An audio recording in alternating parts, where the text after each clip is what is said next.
warahmatullahi wabarakatuh.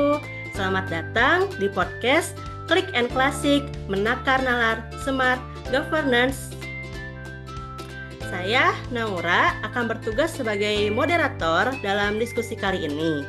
Pada episode kali ini, kita akan membahas bagaimana praktik yang baik, good practice, dan praktik yang kurang tepat, bad practice. Dalam penyelenggaraan pemerintah, yang dapat mempengaruhi terwujudnya smart governance, khususnya dalam konteks ASN, dengan fokus pada 3 bidang utama, yaitu pelayanan publik, manajemen internal, dan yang terakhir adalah pengaduan masyarakat. Baik, telah hadir bersama kita Kak Jumaida Nur Pulungan yang akan menyampaikan sudut pandang dari sisi good practice, dan juga Kak Ponjaya Trihandayani yang akan mengulas dari sisi bad practice. Mari kita mulai ke diskusinya ya. Oke, untuk pertanyaan pertama, saya mau menanyakan nih kepada Kak Jumaida. Berdasarkan praktik good practice pada layanan publik, manajemen internal, dan pengaduan masyarakat, apa kunci keberhasilan jika dilihat dari perspektif manajemen ASN seperti sistem merit dan sistem proporsionalisme serta smart ASN seperti digitalisasi, inovasi, dan kolaborasi? Oke, baik. Sebelumnya terima kasih Mbak Naura sudah mengajak dalam diskusi manajemen ASN.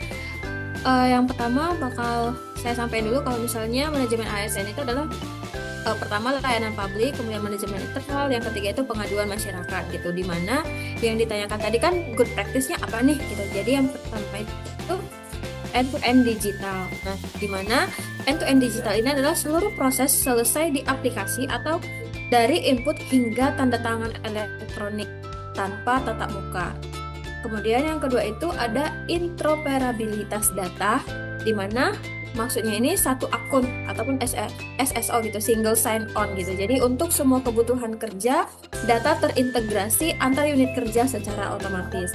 Nah, yang ketiga ada real time dashboard, di mana laporan masuk ke sistem transparan yang bisa dipantau progresnya oleh publik hingga statusnya selesai gitu. Jadi ini tuh udah mempermudah masyarakat juga dan ASN-nya dalam pelayanan. Begitu Mbak Nara. Oke. Untuk kunci dan keberhasilannya bagaimana ya Kak ya? Untuk kunci keberhasilannya yang good practice-nya itu adanya political will dan leadership gitu, dimana atasan itu bukan cuma tahu teknologi tapi tahu bagaimana cara mengubah SOP yang udah lama gitu ataupun udah nggak match lagi nih di zaman sekarang gitu. Jadi adanya user centric design, jadi sistemnya dibuat berdasarkan kebutuhan pengguna atau kebutuhan rakyat gitu ya, bukan sekadar menggunakan kewajiban penyerapan anggaran saja gitu. Nah, kita lanjut ke pertanyaan kedua ya. Kalau menurut Kak Jumaida, masih dari good practice-nya ya, bagaimana cara memperluas atau menularkan praktik yang baik tersebut ke unit ataupun instansi lain agar penerapan sistem merit, profesionalisme, digitalisasi, serta kolaborasi dapat berjalan berkelanjutan.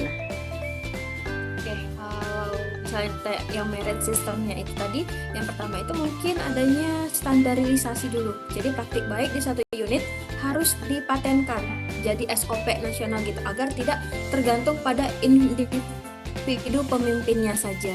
Nah, yang kedua ada insentif dan recognition, di mana di situ maksudnya memberi apresiasi bagi unit yang berhasil melakukan efisiensi melalui sistem digital. Wah, keren ya. Sekarang kita lanjut ya ke bad practice. Kita akan lanjut ke narasumber kedua yaitu Kak Ponjaya. Di sini saya mau menanyakan nih, dari sudut pandang bad practice dalam layanan publik, manajemen internal, dan pengaduan masyarakat, apa penyebab kegagalan jika ditinjau dari lemahnya sistem merit, profesionalisme, serta belum optimalnya digitalisasi dan inovasi? Baik, terima kasih Mbak Naura. Di sini bad practice menurut layanan publik ya. Bad practice itu yaitu digitalisasi kerumitan, syarat manual dipindahkan ke PDF, tapi warga tetap harus datang ke kantor untuk verifikasi fisik. Jadi kan itu kan sangat memakan waktu dan terkesan bertele-tele, Mbak Naura. Oke. Lalu untuk kunci kegagalannya bagaimana ya? Penyebab kegagalannya maksudnya, maaf. Baik, Mbak Naura. Penyebab kegagalannya yaitu yang pertama ada technological fetishism, yaitu menganggap semua masalah selesai hanya dengan bikin aplikasi tanpa memperbaiki proses bisnis di belakangnya. Kemudian yang kedua ada resistance to change, ketakutan kehilangan, yaitu zona nyaman atau otoritas jika sistem menjadi terlalu transparan.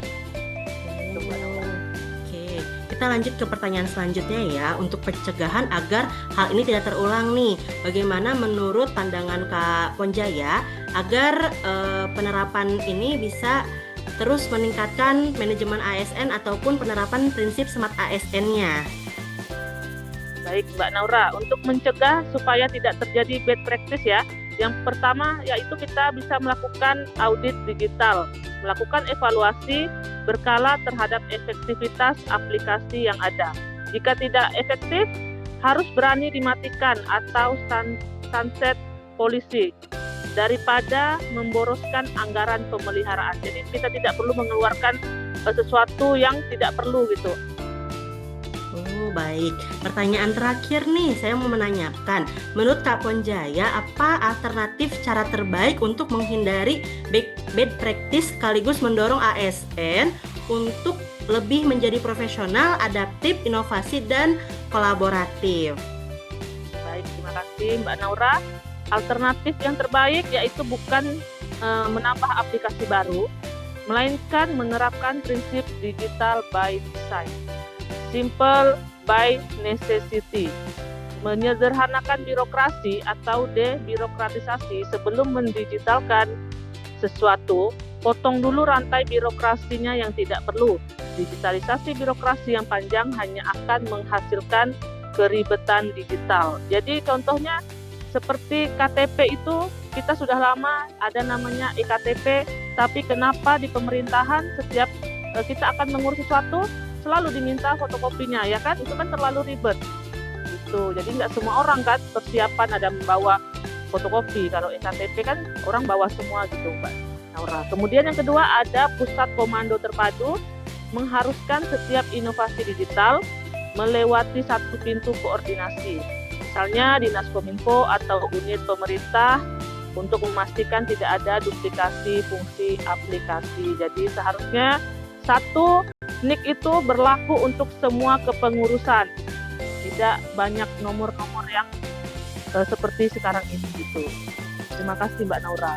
Nah, keren sekali ya diskusi kita hari ini. Mungkin diskusi kita hari ini cukup sekian ya. Mungkin kita bisa bertemu di diskusi selanjutnya. Baik teman-teman semua, bahwa bisa disimpulkan bahwa keberhasilan smart government ditentukan oleh kemampuan ASN dalam mempertahankan good practice dan menghindari serta memperbaiki bad practice secara berkelanjutan. Perbedaan antara klik dan klasik terletak pada cara berpikirnya, sistem kerjanya, dan komitmen dalam melayani masyarakat. Terima kasih kepada para narasumber, Kak Jumai dan Kak Ponjaya atas pandangannya.